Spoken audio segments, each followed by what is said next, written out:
어저께 강사 목사님이 인사를 시키는데 그런 얘기 했잖아요. 주님의 이름으로 사랑합니다 이렇게 얘기하시잖아요.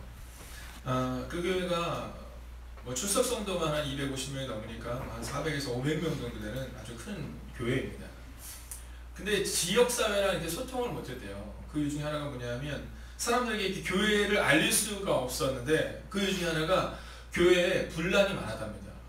그래서 첫 번째 목사님도 두 번째 목사님도 지역사회랑 소통을 안 하려고 해서 안 한 게 아니라 교회에 자꾸 문제가 생기고 싸움이 있고 막 의견이 자꾸 충돌되고 이러다 보니까 그것을 못했다는 거예요. 7년이 되셨는데 그것이 이제 어느 정도 옅어지고 있다는 말씀하시더라고요. 옅어지고 있다. 근데 그 옅어지게 하는 것 중에 하나가 뭐냐면요, 인사였대잖아요. 인사. 그래서 오늘 새벽에 제가 원래 새벽에 인사시키지 말라고 늘 제가 듣지만 오늘 한번 다시 한번 인사하겠습니다. 이렇게 한번 인사할까요? 주의 이름으로 사랑합니다.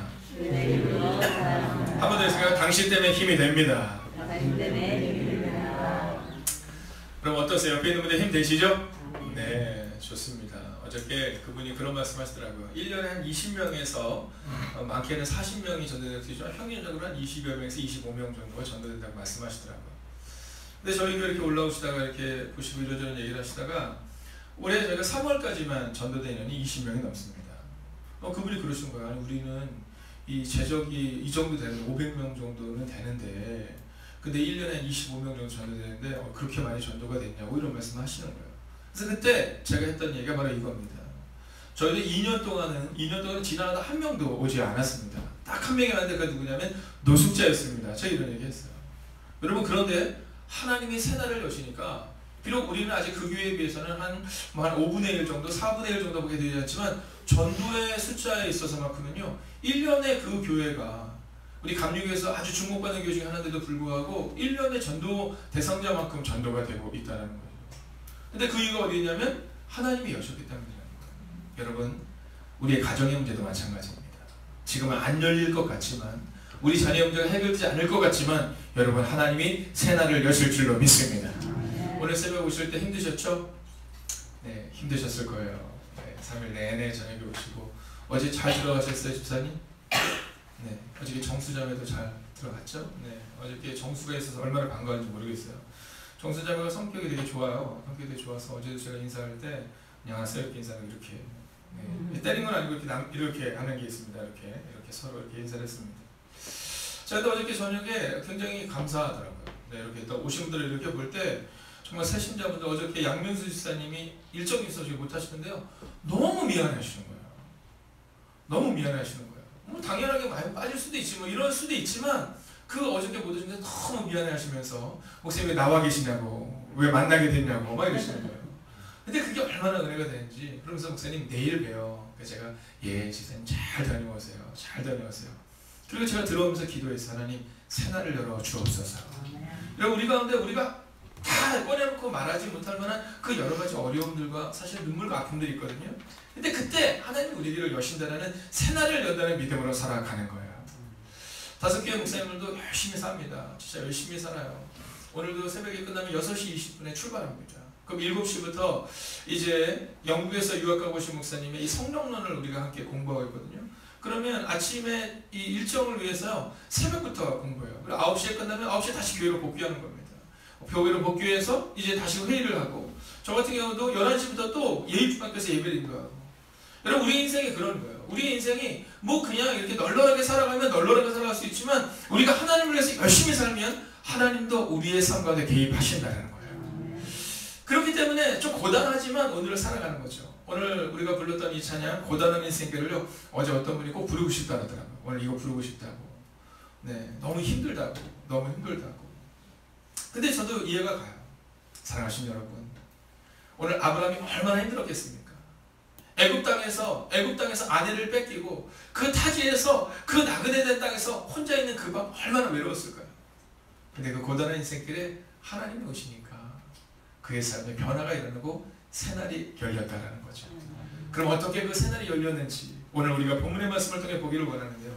먼저 우리가 기억해야 되는 것이 있어요. 그것은 뭐냐면 여러분의 주변에 있는 사람들이 여러분을 향해서 뭐라고 얘기해야 되냐면 당신 좀 다르군요 이런 얘기를 해야 돼요. 어저께 집에 들어갔는데 뭐 계란이랑 뭐가 이렇게 있더라고요. 그래서 뭔가 했더니 제가 얼마 전에 저희 집에 살고 있는 주민들에게 작은 선물을 이렇게 드렸어요. 부활절이고 그래서. 그랬더니 302호에 계신 분이 편지를 써서 했는데 뭐라고 쓰셨냐면 이렇게 얘기했어요. 목사님이라고 들었습니다. 너무너무 감사히 잘 먹었습니다. 그래서 보답으로 이렇게 드립니다. 이렇게 쓰더니 그 밑에 이렇게 썼어요. 저는 그리스도인이니까 이 연립에는 그리스도인이 아닌 사람이 참 많이 있습니다. 이제 저희는 302호는 신경 쓰지 마시고 다른 분들만 신경 써주십시오. 이렇게 쓰더라고요. 다른 분들만 신경 써주십시오. 자, 근데 제가 그때 어떤 말을 들으면 야, 이분이 좀 다르구나 이런 마음이 든 거예요. 다르구나. 여러분 그래야 되는 겁니다. 기독교인은 달라야 되는 거예요. 기독교인이 똑같다? 그러면 조금 문제가 있는 겁니다. 여러분, 당신이 기독교인이어서 놀라면 문제가 있는 거예요. 기독교인은 똑같다가 아니라 달라야 된다는 거죠. 사도행전을 보면 안디옥에 있는 이방인들의 모임입니다. 안디옥에 있는 이방인들. 자, 예루살렘에 있었던 사람들은요, 우리만이 선택되었다라고 말하는데, 그런데 하나님은 그렇게 말씀 안 하셨거든요. 너희는 가서 모든 민족으로 제자를 삼으라고 말했는데, 그 제자가 되었던 안디옥 교회, 그 안디옥에 있는 이방인들을 향해서 사람들이 뭐라고 말하냐면, 야, 저들은 그리스도인이냐 이렇게 말한 거예요. 그건 뭐냐면, 야, 저들은 좀 달라 이렇게 말한 겁니다. 저들은 너무 친절해. 저들은 너무나도 착해. 저들은 그리스도라는 사람을 따르는데 그래서 저렇게 착한 것 같아. 그 고백이 바로 그리스도인이라는 칭호를 들었다라는 겁니다. 만약에 오늘 우리의 삶 가운데 하나님이 우리의 삶을 새날을 여시기를 원한다면, 그리고 열 것을 기대한다면요, 그럼 우리의 삶이 달라야 한다는 거죠. 오늘 18절의 말씀을 보면 이 바로의 모습에서 이 아브라함의 실수 없이도 똑같은 모습을 보게 돼요. 함께 읽어볼까요? 시작. 바로가 아브라함을 불러서 이르되 내가 어찌하여 나에게 이렇게 행하였느냐? 내가 어찌하여 그를 내 아내라고 내게 말하지 아니하였느냐? 아멘. 자, 보세요. 오늘 어저께 우리가 함께 살펴봤던 것처럼 이제 아브라함의 아내 사라의 일로 인해 하나님이 그 일에 개입하세요. 자, 그러면 오늘 이 바로가 뭐라고 고백해야 됩니까? 네, 하나님이 누구냐 이렇게 물어야 되거든요. 근데 오늘 바로가 이렇게 얘기해요. 야, 너 왜 나한테 이렇게 했냐? 라고 말하면서 지금 누구에게 묻고 있냐면 아브라함에게 묻고 있는 겁니다. 즉 사람에게 묻고 있다는 거죠. 여러분, 이 모습에서 우리가 볼 수 있는 것은요, 오늘 바로는요, 사람의 행위에서 문제 해결을 찾으라는 거예요. 야, 이 문제가 일어나는 게 너 때문 아니냐 이렇게 말하고 있다는 거죠.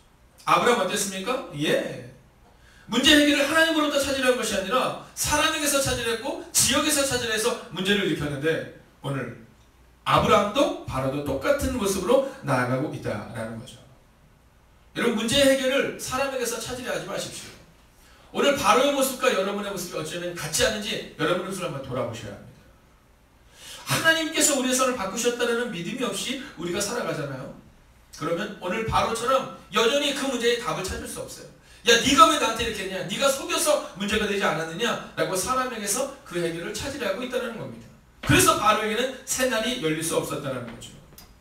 두 번째는요, 19절입니다. 오늘 19절을 보면 내가 어찌 그를 누이라여 내가 그를 데려다가 아내를 삼게 했느냐? 내 아내가 여기 있으니 이제 데려가라 하고 이렇게 말합니다. 자, 바로가 뭐라고 하면 왜 나를 속였느냐? 이렇게 말해요. 아브라함의 문제는 여기 있었던 겁니다. 아브라함의 문제는 하나님 앞에 정직한 것이 아니라 오늘 아브라함의 문제는 하나님을 속이고 그리고 바로를 속였다라는 것이죠. 사랑하시는 여러분, 오늘 우리가 기억해야 되는 것이 있습니다. 그것은 뭐냐면 아무도 보는 이 없을 때 내가 누구인가를 돌아봐야 됩니다. 우리는 우리의 삶 가운데서 아무도 보는 사람이 없는 것 같다고 생각될 때 자꾸만 속여요. 오늘 이 아브라함처럼 말입니다. 오늘 우리의 인생 가운데 변화가 나타나는 것은요, 우리가 하나님 앞에서 정직함으로 나아갈 때라는 사실을 잊지 마셔야 돼요. 야곱이 가족을 떠나서 멀리 삼촌 라반의 집으로 가게 됩니다. 나그네 된 생활을 살아가고 고단한 인생길을 살아가게 된 이유가 뭔지 아세요? 바로 속였기 때문입니다. 누구를요? 네, 그의 형을 속였기 때문에 두려워서 그가 오랜 시간을 외국에서 방황하다가 돌아오게 되었다라는 겁니다. 사랑하시는 여러분, 속여서 혹은 임시 방편으로 문제 해결점을 찾으려 하지 마시고 하나님과 독대하시기를 주의 이름으로 축원하겠습니다. 여러분, 이제 이 새날이 어떻게 열리는지 오늘 20절에 우리가 기록하는데요. 함께 읽겠습니다. 시작. 바로가 사람들에게 그 일을 명하며 그들이 그와 함께 그의 아내와 그의 모든 소유를 보내었더라. 아멘. 여러분, 한번 이 장면 한번 상상해 보겠습니다. 2000년 전으로 한번 가보는 거예요. 4,000년도 한번 가보고, 여러분 우리가 말씀을 읽을 때마다 예수님께서 예루살렘 입성하신 2,000년 전, 여러분 창세기 사건 3,000년 전, 4,000년 사건으로 우리가 직접 가봐야 돼요. 자, 오늘 거기 딱 갔는데 엄청나게 많은 사람들이 모여 있었을 거예요.